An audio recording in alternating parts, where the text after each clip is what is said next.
Welcome to Beneath the Waves, a tale of strength, memory, and redemption. If you love science fiction, alien worlds, and stories where one human's courage changes everything, stay with me until the end. Because nothing is, as it seems beneath the oceans of an alien world. Metal screamed against stone. The ship shook like a beast in its death throes. James Rowan fought the controls of his starship, the RV-7 amphibian. His life's work, his greatest invention. And right now, his coffin.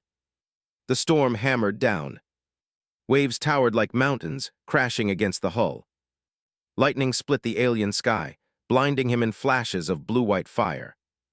Every system screamed in warning. Red alarms, buzzing klaxons, sparks spraying across the cockpit. James gritted his teeth. Hold together, just hold together. For 15 years, he had built this ship. A machine that could travel through space, dive into oceans, and cross mountains. A vessel that could adapt to any environment. And tonight, this storm pushed it to the breaking point.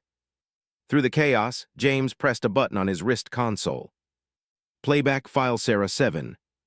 The cockpit filled with a child's voice. Bright, cheerful, innocent. Daddy, I built a water engine today. It's 30% more efficient than the models you showed me. Can we test it when you get back? His daughter's voice. Sarah, gone 5 years now. Taken by a colony plague, no technology could stop.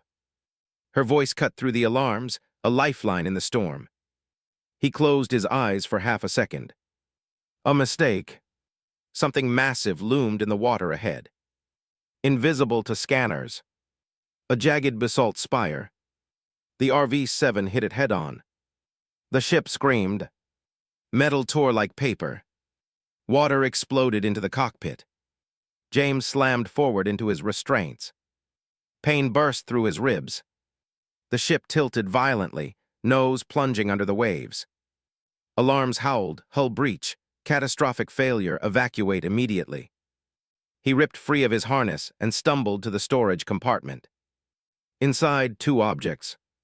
A sealed archive drive containing every recording of his daughter. Her voice, her face, her memories.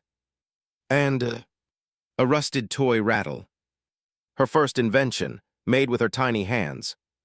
The ship tilted again. The archive slid across the floor toward the breach. The rattle remained in his hand. One choice. One impossible choice. Save her digital voice forever. Or hold onto the one object she had truly touched. James lunged. Water surged in, sweeping the archive away. His fingers missed it by inches. He looked down at the rattle in his hand. His grip tightened. I won't let this go. The ship split apart. Dark water swallowed everything. Cold crushed his chest. Pressure pounded his skull. He kicked toward the surface, but disorientation spun him in circles. Which way was up? He had minutes of oxygen left, maybe less. The rattle was still in his hand. A useless toy in the depths of an alien sea. And yet, the most important thing he owned. His lungs screamed. Darkness closed in. Then, something grabbed his ankle. A grip like iron. Not a fish, not a predator. It pulled him down, faster, deeper. Through the haze of fading consciousness, James saw it. Lights. White cold alien. A city beneath the waves. And then, nothing. Light. Soft diffuse. Not sunlight. James blinked awake. He was lying on a smooth, curved surface. Around him pulsed alien machinery, half alive, half forged metal. Tendrils of glowing light crawled through transparent conduits. And before him, she stood, 8 feet tall, skin like blue steel, shimmering with iridescent light. 2 horns swept back from her skull, glowing faintly with carved runes. Eyes like searchlights, white, glowing, merciless. Her tail curled behind her, plated and armored like living metal. A weapon and a warning. You wake, she said. Her voice was deep, resonant, like waves crashing in a cave. James forced himself upright, every muscle aching. Where am I? His voice was hoarse. The alien queen tilted her head, faint amusement flashing in her eyes. You stand in Laziria, last city of the Meridic. She spread her arms wide. I am Lyria, queen of the deep. The chamber around him shifted. Dozens of glowing eyes appeared in the shadows. Smaller figures, her people, watching, waiting. Some were children, others warriors. All bore the same blue steel skin, the same glowing eyes. All silent. Lyria stepped closer. You fell into our waters. By law, you are ours now. Her tail lashed the floor, cracking stone. You will live until dawn. Her eyes flicked toward the children clustered near her throne. My brood requires teaching. You will make them strong, or... She leaned down until her face was inches from his. Her teeth serrated sharp like polished knives. If you fail, human. Her whisper was ice. They will feast on your flesh while you still breathe. The children hissed in unison. Their eyes gleamed with hunger. James swallowed. The rusted rattle pressed cold against his palm. His last tie to his daughter. And perhaps his only weapon in this alien court. The queen's voice thundered across the chamber. Dawn will decide your fate. The circle of children tightened around James. Their glowing eyes never blinked, their tails swayed with barely contained aggression. They were smaller than the queen, but still taller, stronger, and faster than any human child. Every movement they made screamed danger. Yet there was curiosity, too, a hunger to understand him before deciding if he would live or die. Show us, hissed one, his voice cold and sharp. Show us strength. James stood slowly, trying not to show the tremor in his hands. His mind raced. These weren't just children, they were predators in training.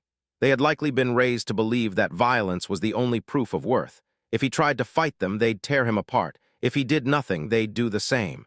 He had to offer them something else, something they didn't expect. Strength isn't always about hitting harder, James said, his voice steady. It's about standing longer. The tallest child, clearly the leader, stepped forward. He was older, maybe an adolescent by their standards. His horns were thicker, his armor plates more defined. He bared his teeth in a sneer. We strike first, we kill fast, that is strength. James shook his head. If you strike first against someone stronger, you die. The brood hissed, tails snapping against the floor. To them his words were heresy. The leader circled him, claws scraping the smooth surface. Prove it. James looked around the chamber. Metal scraps and tools lay scattered from some long-forgotten work. Among them were curved plates of corroded alloy shields, he realized. Old but usable.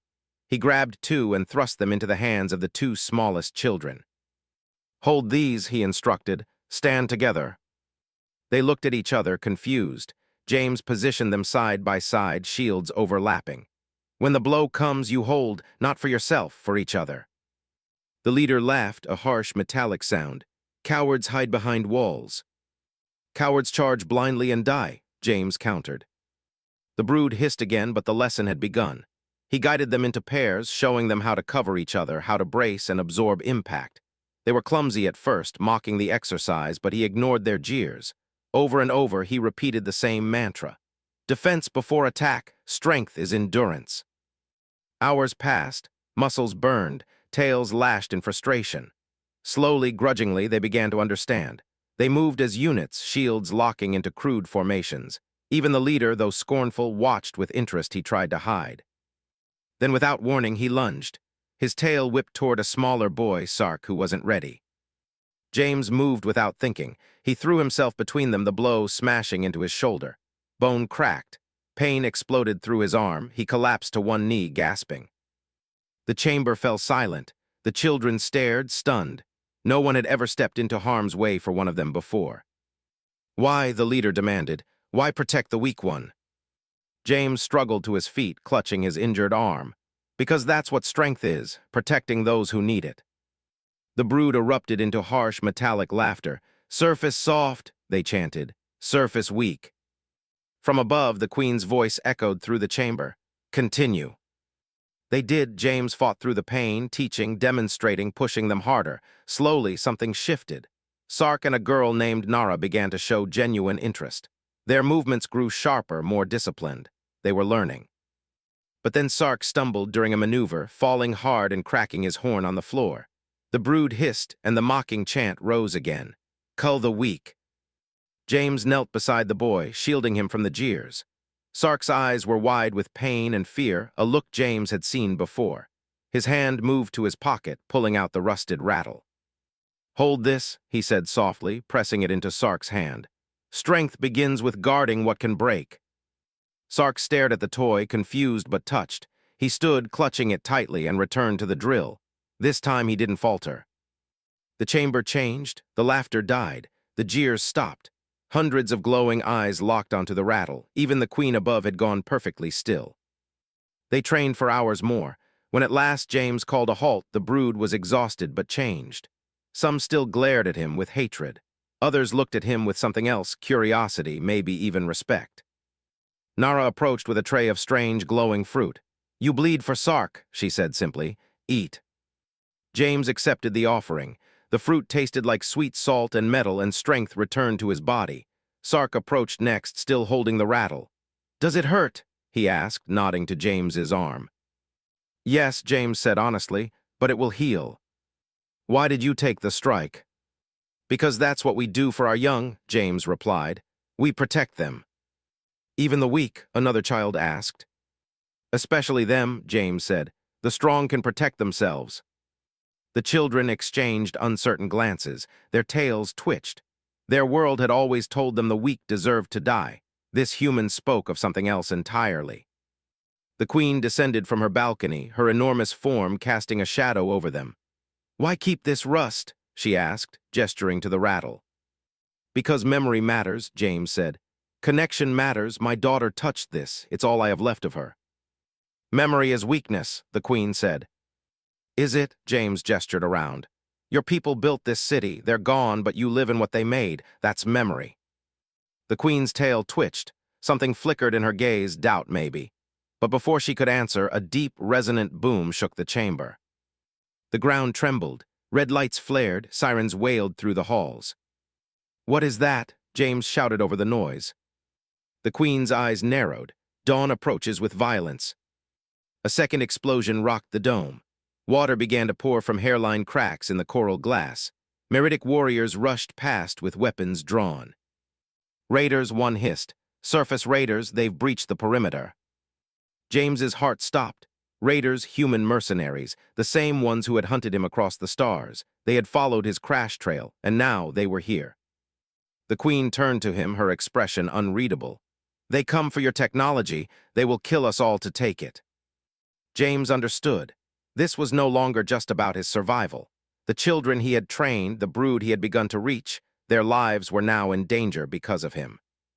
He grabbed a shield and turned to the young warriors he had taught. "Formation," he shouted. "Pairs, shields up." They scrambled into position, their movements clumsy but determined. Even the arrogant leader obeyed without argument. The queen's gaze lingered on them. Something like surprise flickered in her alien eyes. "The hatchery lies between the raiders and this chamber," she said. "If they breach it, our youngest will die." James tightened his grip on the shield. "Then we'll hold them here." "They have powered armor and energy weapons," she warned. "You are children with shields." "Then we'll show them what strength really means."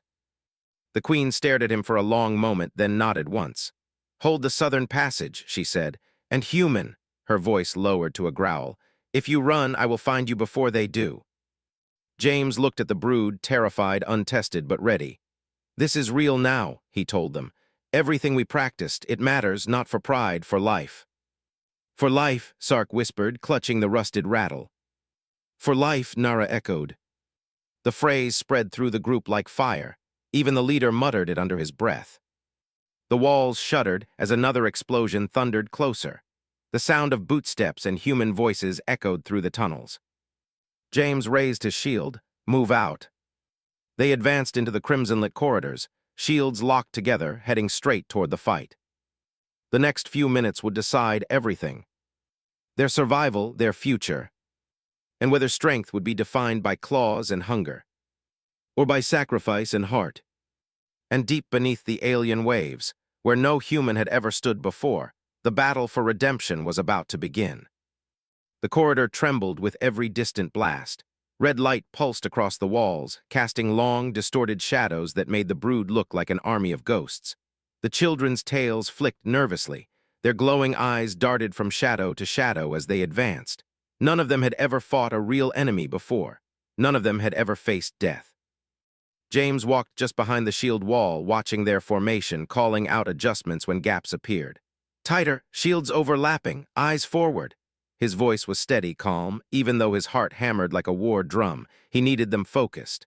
Fear could kill them faster than any weapon. The sound of weapons' fire grew louder, a high-pitched whine of charged energy followed by the thunderous impact of explosions. As they rounded a corner, they saw it, a wide chamber with 3 entrances. One sealed tight, the hatchery. The others were open.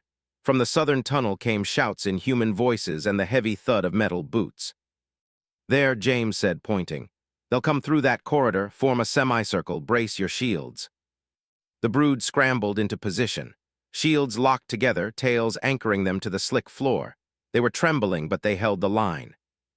Remember the drills, James said, moving along the formation.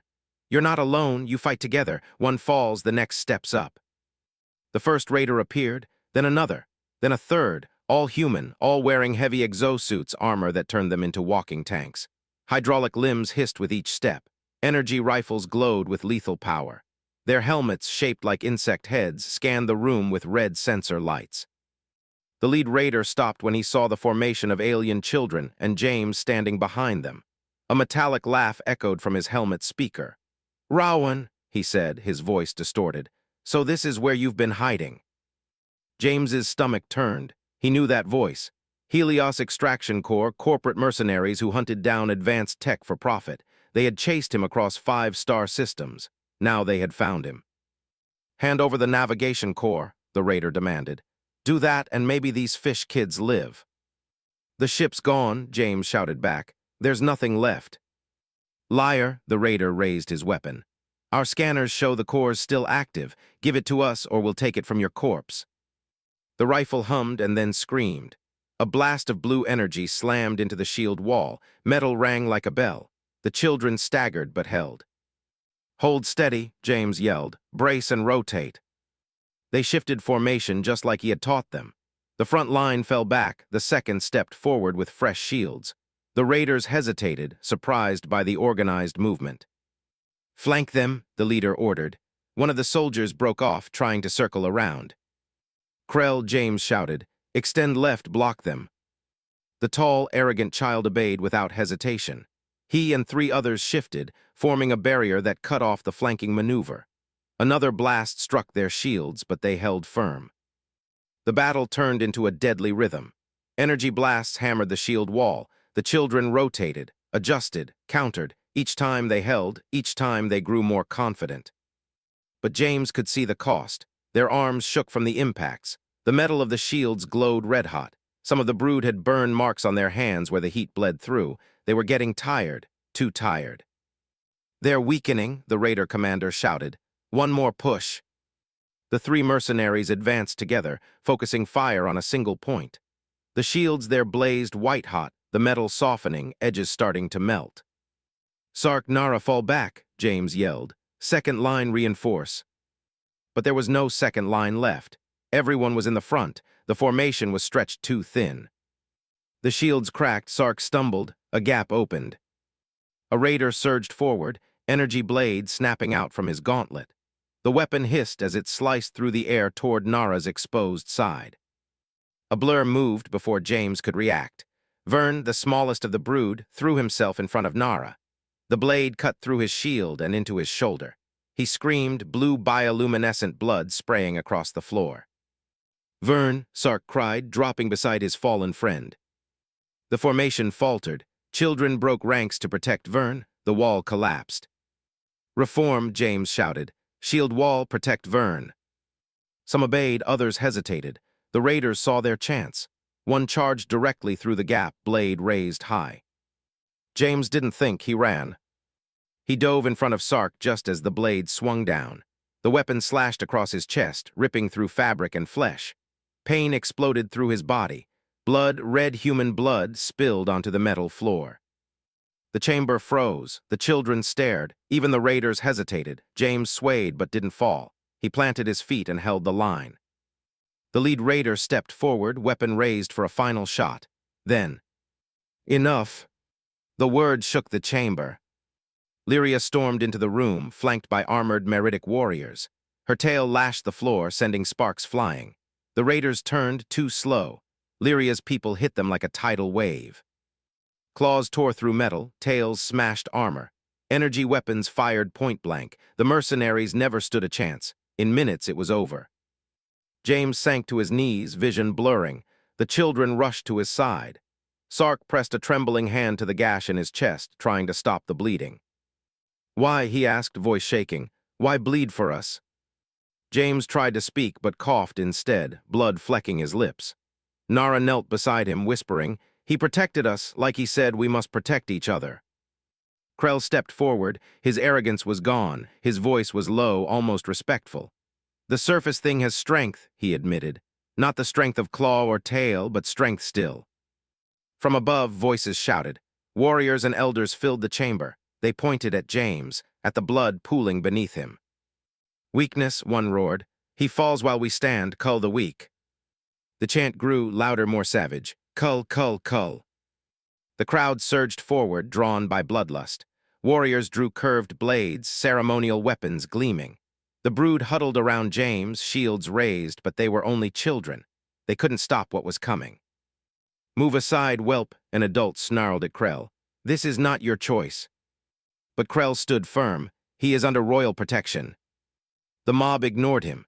They pressed closer, teeth bared, eyes glowing with predatory hunger.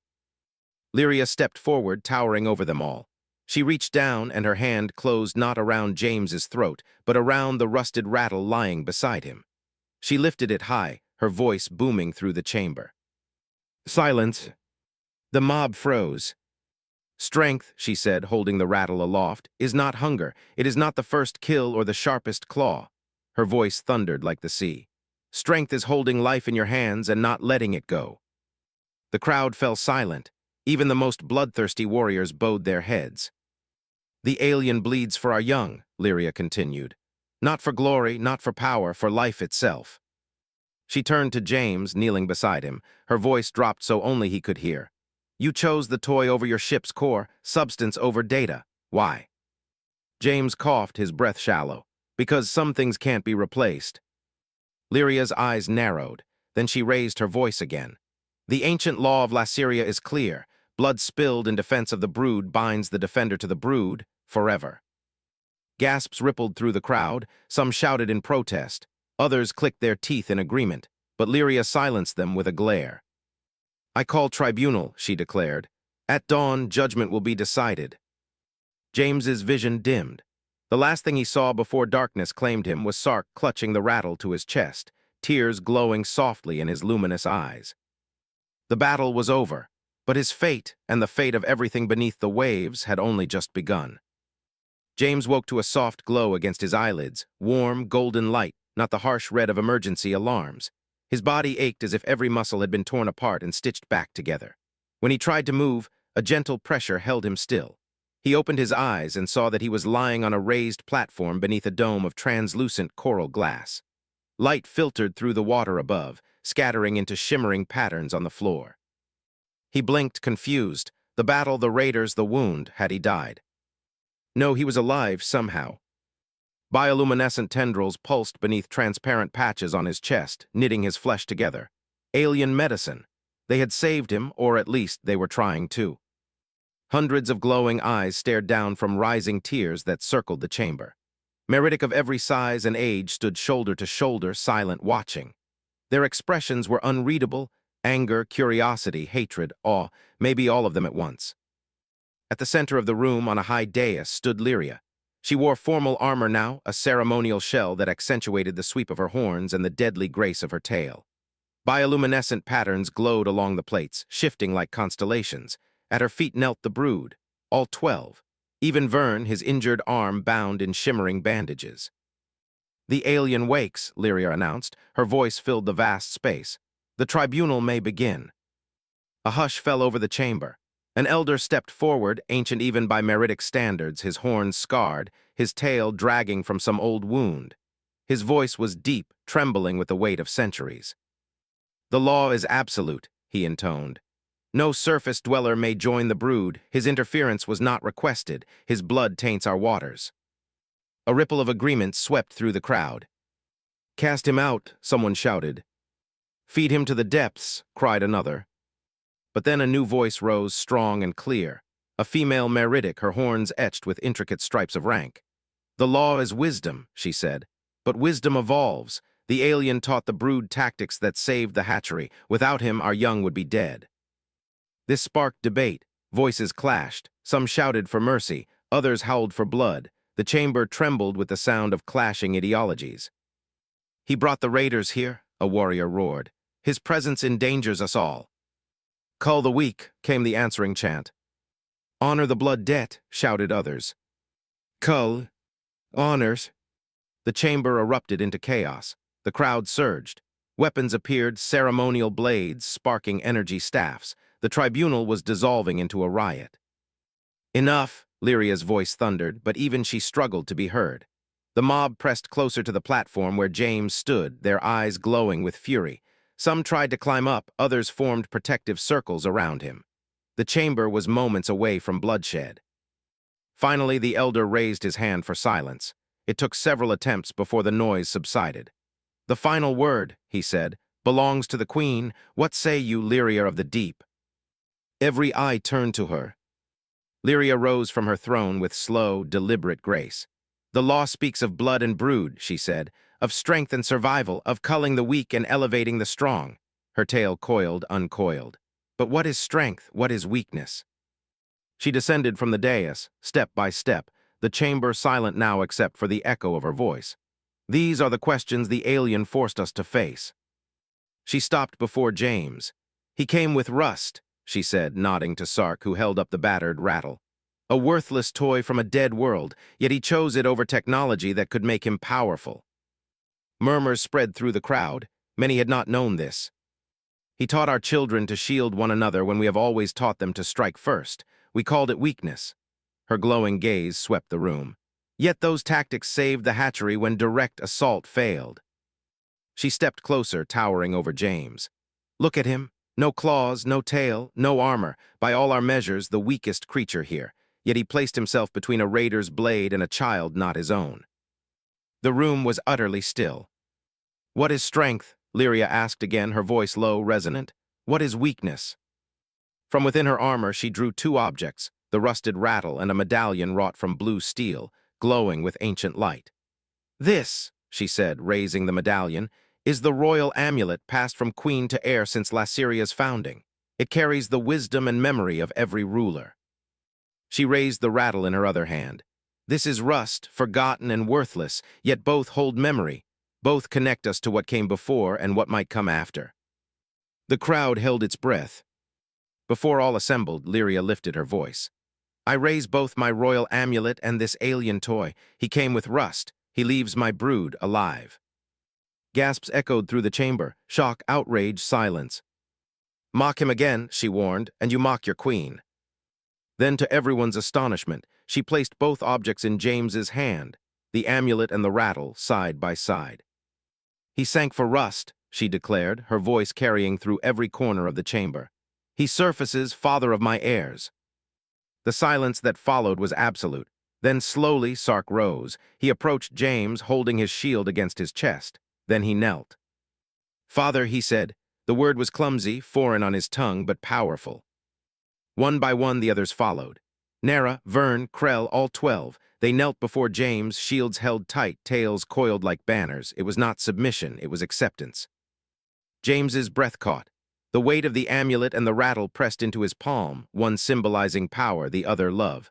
Two forms of strength, both necessary. The crowd's reaction was a storm. Some shouted in outrage, others murmured in awe, but none dared challenge the Queen's decree. James met Lyria's gaze. In her eyes was no warmth, but something deeper, respect, recognition, a bond forged in blood and sacrifice. Beyond the coral dome, the alien ocean stretched into endless darkness. Somewhere above lay the stars, his old life, the universe he had run from. But here, beneath the waves, something new waited, a purpose, a family, a future. "Rise," James whispered. And they did.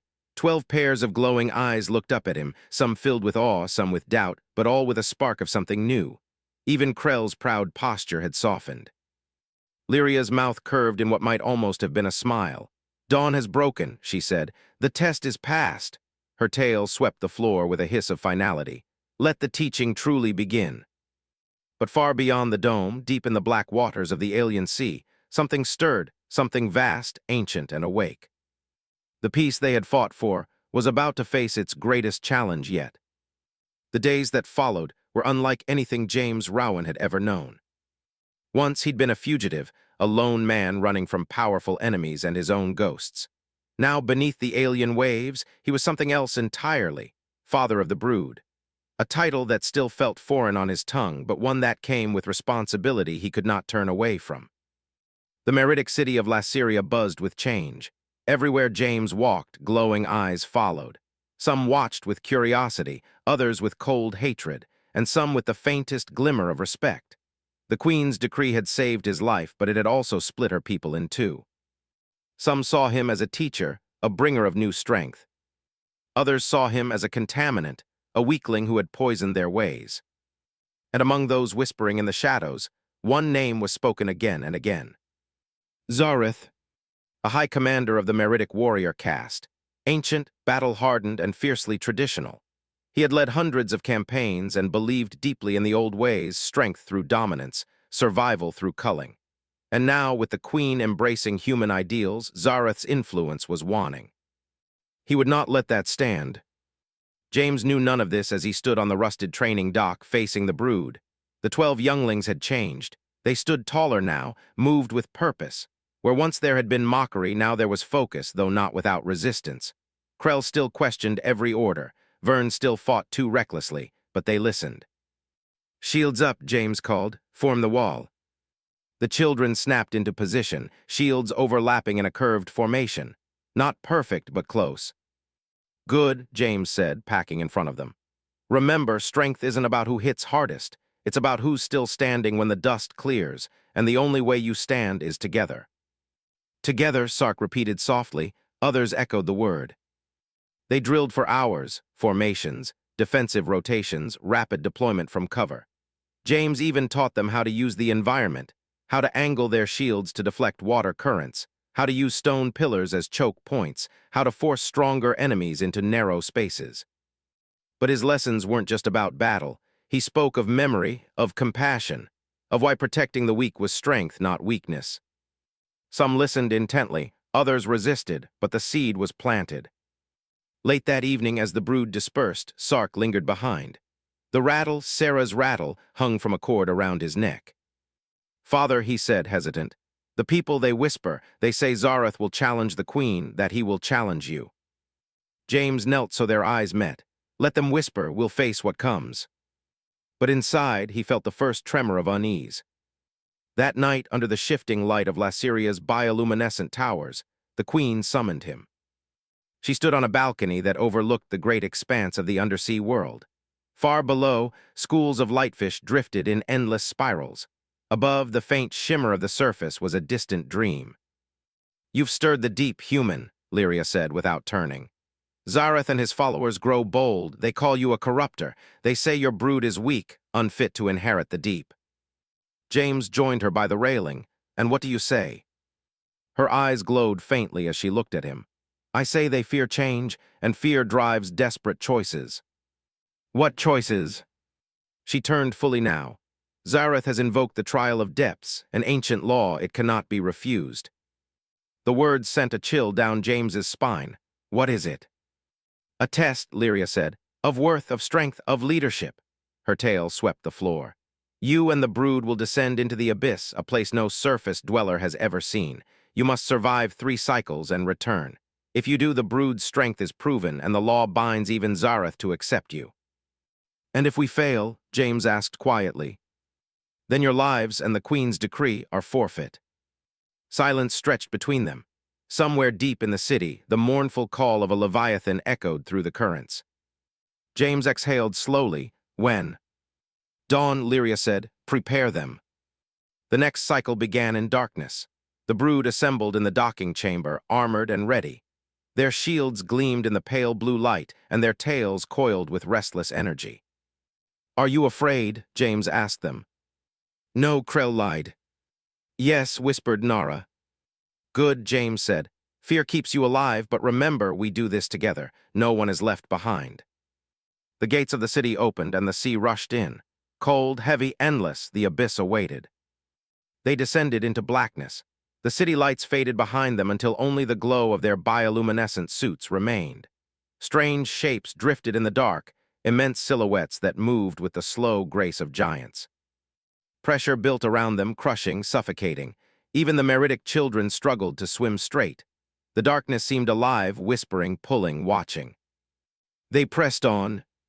Hours passed, or maybe days. Time lost meaning in the abyss. They found the ruins of an ancient outpost, its coral towers cracked and swallowed by the sea. James ordered the brood to set up camp inside. They built shelters, secured the perimeter, and rationed their supplies. It felt almost calm, until the screaming began. Nara was the first to hear it, a high, keening cry that echoed through the dark water. Then another, and another. Something was moving out there, something fast, something hungry. Shields up, James barked. Shapes emerged from the gloom, sleek, sinuous predators with rows of jagged teeth and eyes like burning coals. They circled the ruins, testing the perimeter, their movements coordinated, intelligent. Hold the line, James shouted. Form the wall. The brood obeyed, shields locking together as the first wave struck. The creatures slammed into them with terrifying force. Claws raked against metal, teeth bit into shields, the formation held barely. Rotate, James commanded. Front line fall back, second line forward. The children moved as one. Training took over. Where fear once ruled, discipline now guided their actions. But the predators were relentless. More shapes emerged from the dark, dozens, then hundreds. The water churned with motion. Krell snarled, there are too many. James drew a salvaged harpoon and fired into the swarm. Then we make them remember us. The creatures roared, the shield wall buckled, and in the crushing blackness of the abyss, James realized the truth. This was no test. This was a slaughter. And someone had sent these monsters here. The water churned into chaos. The creatures struck again and again, their bodies slamming against the shield wall with bone-cracking force. Teeth like serrated knives scraped against alloy. Claws screeched across metal. The brood held their formation, barely, but every impact pushed them closer to collapse. Brace, James shouted, his voice distorted by the heavy water. Don't break the line. A predator lunged from above, jaws wide. Sark raised his shield just in time. The creature's teeth sank into the metal with a sickening crunch. Blood clouded the water, glowing faintly blue. Sark cried out but stayed on his feet. They're testing us, James yelled. They're not feeding, they're probing. Krell growled, tail thrashing. Then let them taste death. He launched himself from the formation, driving his spear into the nearest beast's eye. It screamed, thrashing wildly, and the formation wavered. Krell, back to the wall, James shouted. We stay together. But it was too late, the creatures sensed the weakness. They surged forward in a coordinated wave, hitting the gap Krell had left. Shields splintered. The wall broke. Fall back, James ordered, into the structure. The brood retreated into the ruined outpost, water swirling with debris and blood. The predators followed, forcing their massive bodies through broken archways. James fired the harpoon again and again, but for every creature he struck down, 3 more took its place. This isn't random, he muttered. This is a trap. Then he saw it, faint glints of metal attached to the predator's dorsal fins. Control devices, transmitters, someone had weaponized them. A new fear sank into his gut. Zareth, James whispered. The water around them exploded in bubbles as a massive shadow descended from above, larger than the rest, armored in dark scales like living steel. It smashed through the ruined wall, scattering debris and sending shockwaves through the current. Leviathan, Nara screamed. It was bigger than any predator James had seen, easily the size of his starship, with jaws that could crush stone. And unlike the others, its movements were precise, controlled, intelligent. Shields, James shouted. All shields forward. The brood formed a semicircle, trembling under the creature's gaze. It stared at them with eyes like twin furnaces. Then, with terrifying speed, it lunged. The impact was like a freight train. The shield wall shattered. Children were thrown like ragdolls into the ruins. James slammed into a pillar, pain exploding through his ribs. "Status," he coughed. "Talk to me." "I'm here," Sark shouted, dragging Nara upright. "Vern's unconscious." Krell snarled, blood leaking from a gash on his forehead. The Leviathan circled them slowly now, almost lazily, as if savoring the moment. And in that instant, James understood this wasn't meant to kill them quickly. It was meant to break them. "Father," Sark whispered, trembling, "we can't win." James pressed a shaking hand to the wall, forcing himself to stand. "We don't need to win," he said. "We just need to survive." He scanned the ruin and saw it. A collapsed column, jagged and unstable, hanging by a single beam. If they could lure the Leviathan beneath it. "Listen to me," James shouted. "On my mark, scatter, then regroup under the archway on the east side." "Are you mad?" Krell barked. "Yes," James snapped. "Do it anyway." The Leviathan lunged again. James dove aside as its jaws snapped shut where he had stood. "Now!" he screamed. The brood scattered. The Leviathan roared and followed, smashing through walls in its pursuit. It lunged for Sark, and that's when James fired his last harpoon. The bolt struck the weak column dead center. The structure groaned, then collapsed. Thousands of tons of coral stone crashed down, smashing into the Leviathan's back and pinning it against the seabed. The creature roared in fury, thrashing, but it was trapped for now. "Move," James shouted. "We need to get deeper now." The brood swam down a narrow fissure beneath the ruins, dragging the unconscious Vern with them. The path twisted and narrowed until they emerged into a cavern, so vast it felt like a cathedral. Strange, glowing crystals pulsed along the walls, casting the chamber in eerie blue light. They collapsed, exhausted and bleeding. For a long moment, no one spoke. Only the sound of labored breathing filled the water. "Are we safe?" Nara whispered. "For now," James said, though he wasn't sure. "But someone sent those things after us. This wasn't part of the trial." Krell's tail lashed. "Zareth," he growled. "He wants us dead before we can prove ourselves." James nodded grimly. "Then we'll prove him wrong." Sark floated closer, clutching the rusted rattle around his neck. "We almost died." James placed a hand on his shoulder. "Almost doesn't matter, we're still here, and that means we fight." The brood exchanged glances, fear still in their eyes, but something else too. Determination. Then from somewhere deep in the cavern, a new sound rose, low, rhythmic, mechanical. Not the cry of a beast, not the groan of shifting stone. It was a pulse, a signal. James turned slowly toward the sound. In the distance, beyond a field of glowing crystal, something glimmered, metal, sharp and angular, half buried in the seabed. It was too deliberate to be natural, too precise. "What is that?" Nara whispered. James felt a chill crawl down his spine. "A facility," he murmured. "A human one." The brood stared at him, confused. "From your world?" Sark asked. "Not just from my world," James said slowly. "From the people hunting me."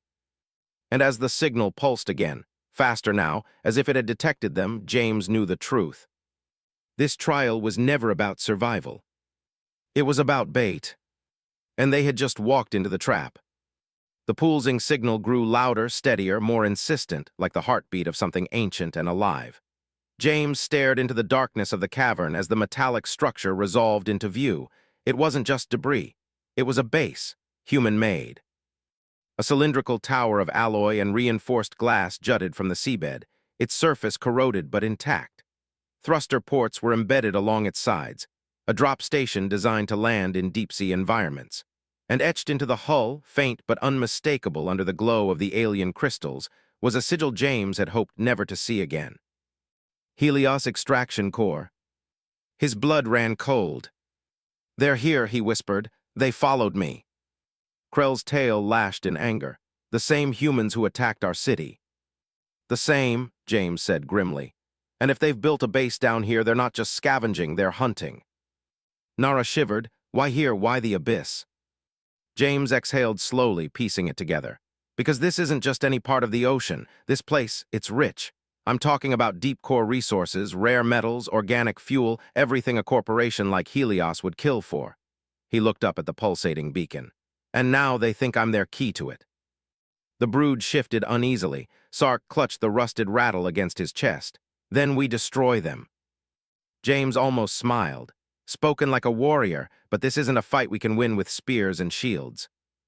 What then? Krell snarled. We run. No, James said, his voice hardening. We outthink them. They crept closer, staying low against the seabed. Strange drones patrolled the perimeter of the Helios facility, crab-like machines with glowing red optics and mechanical pincers that cut through stone as easily as flesh. The brood watched them in tense silence. There, James said, pointing to a hatch on the lower structure. Maintenance port. If we can breach that, I can access their systems. And then, Sark asked. And then we turn their own base against them. They moved slowly, carefully. The brood provided distraction, striking rocks and darting away to draw the drone's attention. James swam beneath them, keeping low, his heart hammering in his chest. The hatch was sealed by a biometric lock, human tech, but old. He'd worked on systems like this 100 times before. Come on, he muttered, fingers flying across the interface. Sparks danced, circuits hummed, then click, the hatch slid open. Inside, he hissed. The passage was narrow and cold, lined with corroded pipes and flickering lights. They swam in silence, deeper into the structure, until they reached a central chamber filled with humming consoles and floating hollow displays. And there, standing before the largest screen, was a face James knew all too well. Commander Darius Voss, Helios chief field operative, the man who had led the raid on James' lab, the man who had burned his research, stolen his work, and left his daughter to die. Well, Voss said, turning slowly. His smile was razor-thin and cold. I was starting to think you drowned, Rowan. James froze, blood pounding in his ears. You, he hissed. Me, Voss said, spreading his arms. And you brought friends, how touching. His eyes swept over the brood with casual disdain. The Queen's little pets, I assume. What are you doing here? James demanded. Finishing what you started, Voss said simply. You built the adaptive propulsion core. We followed the signal here to this planet, this ocean, this treasure trove. Your ship was just the key, and now, he gestured to the walls, we claim what's ours. It's not yours, James growled. It's theirs, this is their world. Voss chuckled darkly. Their world, their animals clinging to rocks in the dark. We are the future, and thanks to you, that future is almost ready. He tapped a console. A new hologram bloomed into view, a massive drilling platform, 10 times the size of the base they were standing in. Its drills would bore into the abyssal crust, siphoning resources and destroying everything in their path, including Laceria. No, Nara whispered. Oh yes, Voss said. Once we finish calibrating the drill, we'll breach the seabed. The resulting shockwave will destroy their city and clear the way for extraction. James' chest tightened. You'll kill thousands. Voss shrugged. Collateral damage. Sark stepped forward, tail lashing. You're a monster. Voss's smile didn't waver. I'm human. The words hit James like a blade. All his lessons, compassion, memory, strength, reduced to ash by that single statement. James, Voss said, his tone shifting to mock sympathy. You could still walk away from this. Tell me where the core is, and I'll spare your little fish friends. James stared at him, silent. Tick-tock, Voss said. I have orders, and trust me, I don't need your cooperation to make this happen, but it would make things easier. James closed his eyes for a moment. He thought of Sarah, her laughter, her inventions, the rattle she'd built with her tiny hands. He thought of Sark's bravery, Nara's curiosity, Krell's stubborn pride. He thought of the children who had called him father. And when he opened his eyes, there was steel in them. No. Voss sighed, pity. He pressed a button on his wrist console. Alarms blared. Red lights flooded the chamber. Sealed bulkheads slammed shut around them. Security locked down, Voss said calmly. I'll give you credit, Rowan, you've caused me more trouble than anyone alive, but it ends here. Doors hissed open, and heavily armed mercenaries in exosuits marched in, weapons leveled. Kill the spawn, Voss ordered. Bring Rowan to me alive. The brood tightened their formation instinctively, shields up. Sark's voice was steady but low. What do we do? James's eyes never left Voss. We survive. The first volley of plasma fire erupted through the water. Shields flared and screamed under the impact. The brood staggered but held. "Move," James shouted. "Left flank, push forward." The chamber dissolved into chaos. The brood surged like a living tide, their shields deflecting fire as they closed the distance. Krell leapt onto a mercenary's back, driving a spear through his suit's joint. Nara hurled a magnetic charge that ripped another's weapon free. James sprinted toward the control terminal. If he could override the base's systems, maybe, just maybe, they could stop the drill. But Voss was already there, weapon drawn, blocking his path. "It ends with you, Rowan," he said coldly, "just like it did with her." James froze. "What did you say?" Voss's smile widened. "Oh, did I mention we were tracking your daughter too? Brilliant little thing, would have been a fine addition to our program." Something inside James snapped. He lunged. The two men collided, grappling violently as the chamber erupted around them. Blades flashed, shields shattered, plasma scorched the water. And then, boom! A deafening explosion shook the entire base. Lights flickered, metal screamed, cracks spiderwebbed across the ceiling. Sark's voice echoed through the chaos. "The drill, it's activating." Voss grinned through bloodied teeth. "You're too late, Rowan. The seabed will crack, and everything you love will drown." James stared at the pulsing red warning lights. The drill was online. In minutes, the abyss itself would tear open. There was only one chance left, one desperate, reckless move. He glanced at the main reactor core, a volatile sphere of charged plasma suspended in containment. If he overloaded it, the entire base would collapse before the drill fired. But doing so would mean certain death. He looked back at the brood, bruised, bloodied, terrified, but still standing, still fighting. And he knew exactly what he had to do. "Get them out," James shouted. "Now." "Father, what are you doing?" Sark screamed. "Saving your future." And with that, James dove toward the reactor chamber, as Voss roared and the world around them began to fall apart. The crowd roared, their chants echoing through the great chamber carved from coral and steel. James stood at the center of the tribunal platform, pale and exhausted, his chest stitched together by glowing tendrils that pulsed with alien light. Hundreds of eyes watched him, glowing like ghostly stars, judging every breath he took. Above them all, Queen Lyria rose, towering and fierce, holding two objects in her hands, a rusted rattle and a royal amulet. "The law speaks of blood," she declared, her voice thundering across the chamber. "Of brood, of strength, but strength is more than the claw that strikes first. It is the hand that shields the weak." She lifted the rattle higher. "He came with rust and leaves as father of our heirs." Gasps rippled through the crowd. Then one by one the brood knelt. "Father," whispered Sark. "Father," echoed another. Soon 12 voices chanted the same word, and James felt his throat tighten. He clutched both relics to his chest, overwhelmed by the weight of it all. But before peace could settle, alarms screamed through the chamber. The coral glass trembled. Distant explosions shook the city. Panic spread like wildfire. "The southern domes are breached," a guard shouted. "Raiders, hundreds of them." Lyria's eyes hardened. "Impossible, they should not know this place." James's heart sank. "They followed me," he whispered. Chaos erupted.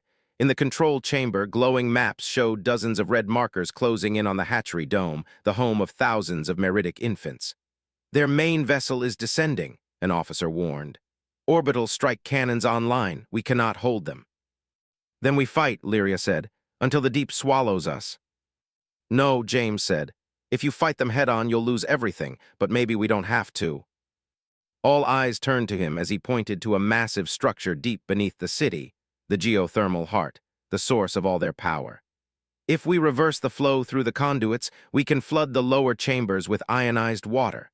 It'll fry their weapons, disable their suits." "It will also destroy the dome," an officer warned. "It will," James admitted, "but it will save the hatchery." Lyria stared at him. "You would die." "Maybe," James said, "but I've been running long enough." Moments later, he moved through the labyrinth of conduits deep below the city. Steam roared around him, and the temperature climbed with every step. Sark and Nera followed close behind. "You don't have to do this," Sark said. "I do," James replied. "Your queen needs warriors, but she also needs a chance. That means someone has to throw the switch." "Then we will help," Nera said. He shook his head. No, if this works, you'll need to lead. You're stronger than you think, all of you. He pressed the rusted rattle into Sark's hands. Keep this safe. It's a reminder, strength isn't about who's biggest, it's about who refuses to give up. Sark's hands trembled. We'll remember. See that you do, James whispered. Above, the battle raged. Raiders stormed through shattered corridors, plasma bolts tearing into stone and coral. Meridic warriors clashed with metal giants, but they were being pushed back. Push forward, the raider commander shouted. Kill everything. The brood fought in formation, shields locked, movements precise, exactly as James had taught them. Hold the line, Krello roared. Far below, James reached the geothermal core, a cathedral of steam and light. He tore open a maintenance panel, wires spilling out like veins. His hands worked quickly, splicing, rerouting, overloading. Warning, the system announced. Critical feedback imminent, manual override required. Yeah, I know, James muttered. He placed his palm on the final lever, his eyes closed. He saw Sarah's smile, her tiny hands building a water engine. For you, he whispered and pulled. The city shook. A blinding surge of light exploded through the conduits. Ionized water roared through the domes, short-circuiting the raiders' weapons and frying their suits. What's happening? The commander screamed as his exosuit failed. Now, Lyria roared, strike. The Meridic surged forward, overwhelming the disoriented enemy. Shields smashed, tails sliced, and the hatchery was secured. But deep below, the core chamber began to collapse. Steam roared from ruptured vents. Metal screamed. The structure was dying. James staggered, blood on his lips. Core integrity at 2%, the system warned.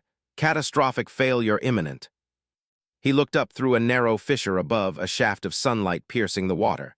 Looks like I'm coming home, he whispered, and then the chamber imploded. The battle was over.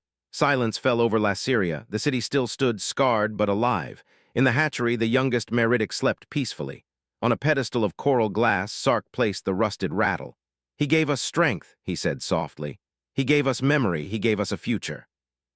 Lyria stood beside him, holding a shard of James's torn suit.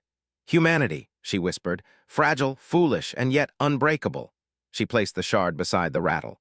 From this day, the deep remembers James, Rowan, builder of bridges, shield of the brood, father beneath the waves.